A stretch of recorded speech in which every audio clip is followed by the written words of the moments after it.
Je vais me faire taire, je vais me faire taire. Je me retrouve avec des tables de traders qui parlent tous en même temps. Je suis en panique, je ne comprends rien, je fais semblant d'écrire. Je demande à un autre pote de reprendre la commande. C'est des grands buveurs de cocktails là-bas. Donc en fait, ils ont 1700 cocktails. Je suis à 13 minutes.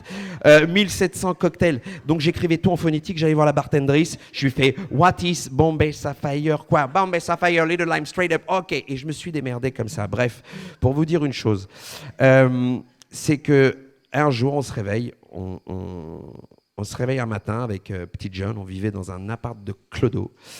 Et je vous fais l'impasse sur cette histoire. Et on se réveille, on habitait à côté de Times Square, qui est vraiment le lieu des clodos. Et on arrive avec nos cafés, on ne comprend pas ce qui se passe. Il y a 350 personnes devant l'écran de Times Square. Et là, on voit les images. Et là, on voit un avion rentrer dans une tour et un deuxième avion rentrer dans une tour. On était le 11 septembre.